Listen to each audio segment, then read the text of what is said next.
नमस्कार, मैं हूँ विशाल। आप देख रहे हैं तहलका न्यूज़ यूपी 24। मौजूदगी हमारी जनपद जौनपुर थाना गौरा बादशाहपुर ग्राम सभा कुछ मुझे। आप लोग देख देख सकते हैं 2-3 दिन से काफ़ी वीडियो को वायरल हो रहा है।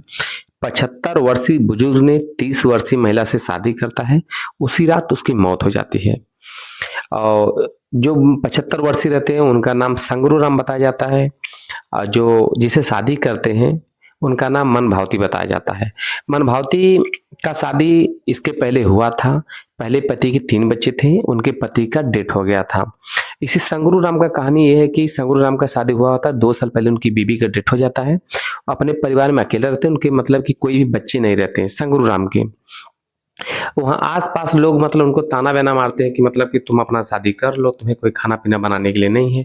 तो उसी ग्राम सभा के एक लड़का रहता है जिनका नाम आज़ाद बताया जाता है, जस्ट उनके घर से 2 कदम की दूरी पे रहता है। तो जो आज़ाद नाम का लड़का रहता है, उसने मतलब कि जो संगरू राम रहते हैं, इनके खाते में 7 लाख रुपए रहता है प्लस 2 बीघा ज़मीन रहती है, 6 बीसा ज़मीन में रहते हैं ये। उसके बाद जो आज़ाद रहता है, यही अगुवाई करवाता है, बहुत ज़्यादा 1 हफ्ते के अंदर में। और वो औरत को मतलब बोलता है कि तुम्हारे पास कोई नहीं है, चलो अपना वहाँ पे रहने का बसेरा तुम्हारा हो जाएगा। उनके पास कोई नहीं है, तुम्हारा शादी मैं करवा दूँगा और तुम्हारे तीनों बच्चे के खाते में 1-1 लाख रुपए डलवा दूँगा। ये आज़ाद बोलते हैं मनभावती से, तो मनभावती के भी मन में आता है कि भाई हमारे पास कोई नहीं, मैं अपना शादी कर लूँ, हमारा भी जीवन यापन हो जाएगा। उनके पास जर ज़मीन है, पैसा कौड़ी है, तो हमारा भी परवरिश तो हमारे बच्चे की भी परवरिश हो जाएगा। तो मनभावती का कहना ये है कि मनभावती की शादी मतलब इसी लालच में बेचारी वो कर लेती है और शादी करने के बाद जो आज़ाद रहता है, दादा को भी लेके जाता है, मंदिर में शादी करवा देता है। और सबसे बड़ी घटना आपको मैं और बताने वाला हूँ, आप ये घटना के बारे में सुनेंगे तो आप चौंक जाएँगे। जब शादी हो जाता है, उसी रात वो औरत आती है, मनभावती संगरू राम के घर पे आती है शादी होने के बाद। शादी मंदिर में होता है, कोर्ट मैरिज से होता है। तो जब अपने घर पे आते हैं 21 तारीख को, जब अपने घर पे आते हैं उसी रात मतलब सुहाग रात के दिन संगरू राम की मौत हो जाती है। मौत होने के बाद मतलब कि जो औरत रहती है मनभावती काफ़ी आश्चर्य में पड़ जाती है, इनकी घबरा जाती है। उनसे पूछा जाता है, ग्राम सभा के लोग कहते हैं कि तुम कुछ खिला-पिला तो नहीं देते वगैरह, आस-पास के लोगों का कहना है। कुछ ऐसा मतलब जो सब नशीली पदार्थ होते हैं और सब सारे सामान खाने-पीने वाली 75 साल में ऐसा चीज़ नहीं हुआ कि सुहाग रात रात के दिन किसी की मौत हो जाए। ये अचानक मौत कैसे हो सकती है? ये ग्राम के लोगों का कहना है, ग्राम सभा के लोगों का कहना है। जो आज़ाद रहते हैं, ग्राम सभा के लोगों से पता चलता है कि 1 साल से जो संगरू राम रहते हैं, उनसे कम से कम लाखों रुपए की लूट करता है, दलाल करता है, दलाली का काम करता है, एक दलाल रहता है। लाखों रुपए के संगरू राम से मतलब कि लूट-पाट मत सा चाचा तुम्हारी शादी अब करवा दूँगा, तब करवा दूँगा, ऐसे लड़की से करवा दूँगा, वैसे लड़की से करवा दूँगा, तुम अकेले बनाना खाना करते, ये सब सारी जुमला देके उनकी शादी मतलब करवा देता है। उसके बीच 1 लाख रुपए का मतलब कि जुमला करता है, उनसे घोटाला कर लेता है। आज़ाद नाम का जो लड़का रहता है संगरू राम से। और बहुत बड़ी घटना आपको ये बताने वाला था कि शादी से 4 या 5 दिन पहले 5 बिस्सा ज़मीन बिकती है संगरू राम की और शायद 4 या 5 लाख रुपए, मुझे कन्फर्म नहीं पता है। ग्राम के लोगों का कहना है कि शादी से 4-5 दिन पहले ज़मीन बेचा जाता है, 5 या 6 बिस्सा बेचा जाता है, 5 की 4 लाख रुपए मिलता है। तो वो पैसा मतलब कि आज़ाद के ही पास रहता है। वो आज़ाद अपने पास ले लेता है कि जो संगरू राम रहते हैं खुद दे देते हैं। इसलिए मतलब कि देते हैं, ग्राम के लोगों का कहना है कि पैसा देने के बाद कि मैं तो दूल्हा रहूँगा, मैं तो भी अपने आप में बिज़ी रहूँगा, लेकिन जो पैसा रहेगा तो तुम सबको लेन-देन करोगे।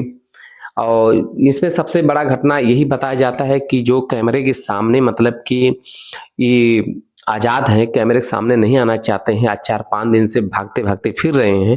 तो पूरे ग्रामवासियों का कहना और आस-पास के लोगों का कहना और उनके मतलब परिवार है, जो उनके 5 भाई थे, इनको लेके संगरू राम को, जो भाइयों का कहना, उनके भतीजों का कहना ये है कि आज़ाद ने काफ़ी जुमला किया है, काफ़ी पैसे का घोटाला किया है। तो घोटाला मतलब काफ़ी समझो कि 5-6 लाख का घोटाला करके इसने भागा है और उनके चाचा भी यही बात बोलते हैं, अगर वो सही है, वो लड़का सही है, तो कैमरे के सामने क्यों नहीं आ रहा? उनको आना चाहिए, अगर शादी करवाए, शादी कोई भी किसी का करवा देता है। लेकिन ये चीज़ उनको बताना चाहिए कि शादी मैं करवाया, ये परेशान थे। वो कैमरा के सामने मतलब मीडिया के सामने से भागते-भागते फिर रहा है बंदा वो। तो उनके चलो ये मैटर तो यहीं तक रखिए। अब उनके जो संगरू रामलाल रहते हैं, उनका एक और भतीजा रहता है, जिनका नाम रवि बताया जाता है, वो दिल्ली से आते हैं। अब वो मतलब कि एक नया मुद्दा लेके खड़ा कर देते हैं। वो बोलते हैं कि जो संगरू राम की ज़मीन है, रोड के किनारे जो ज़मीन है, वो 8 बिस्सा कि 6 बिस्सा रहता है, मुझे कन्फर्म नहीं पता है। वो जो भी ज़मीन है जिसमें संगरू राम रहते हैं, जिनमें उनका मकान बना रहता है, जो रवि बोलते हैं, ये 7 साल पहले मैं अपने नाम बैनामा करवा चुका हूँ। रवि बोलते हैं, जो दिल्ली से आए हुए रहते हैं, उनके भाई का मतलब लड़का रहता है, यानी कि उनका भतीजा रहता है संगरू राम का। वो बोलते हैं कि 7 साल पहले मैं अपने नाम इनका ज़मीन करवा लिया हूँ। अब मैं इनको हम लोग जब सवाल किए मतलब कि इनको क्या परेशानियाँ थी, तो रवि ने ही बताया कि परेशानी कुछ नहीं थी। जो हमारे चाचा-चाची थे, 2.5-3 साल जब हम लोग ज़मीन बनामा किए थे, तभी 7 साल पहले की बात बता रहा हूँ कि ये चीज़ जो ज़मीन है, मैं अपने चाचा-चाची को मतलब पहले बुला रहा था कि यहाँ पे आपका कोई नहीं है, हम आपके बेटा हूँ और आपके भाई का लड़का हूँ, हम लोग एक घर परिवार से हैं, तो आप चलो हमारे यहाँ दिल्ली में रहो, वहाँ पे कोई रहने रहने की पूरी व्यवस्था है, कोई दिक्कत नहीं है। चाहे जो भी जुमला करके चाहे ज़मीन लिखवाएँ, चाहे जैसी लिखवाएँ, पूरा ज़मीन मतलब कि अपने नाम करवा लिए हैं। अभी कागज़ तो नहीं दिखाए हैं, क्योंकि अब करवाएँ हैं कि नहीं करवाएँ, लेकिन ये चीज़ अपनी जुबान से बोल रहे थे वो, जो रवि हैं। तो दोस्त आप लोग जानते हैं काफ़ी बड़ी घटना है ये, काफ़ी निंदनीय घटना है। किसी का शादी होना, फिर उसी रात उसकी मौत हो जाना, बहुत बड़ी मायने रखता है, बहुत काफ़ी चर्चा के विषय बना हुआ है। अभी पोस्टमार्टम का रिपोर्ट नहीं आया है, पोस्टमार्टम का रिपोर्ट आएगा, पूरा वीडियो मैं आपको दिखाऊँगा। तो दोस्त बस आज के लिए इतना ही, मिलते हैं नेक्स्ट वीडियो में। जय हिंद, जय भारत। वीडियो पूरा बने, चैनल में नए वीडियो को लाइक करो, शेयर करो, सब्सक्राइब करो। कैमरामैन के साथ सौरभ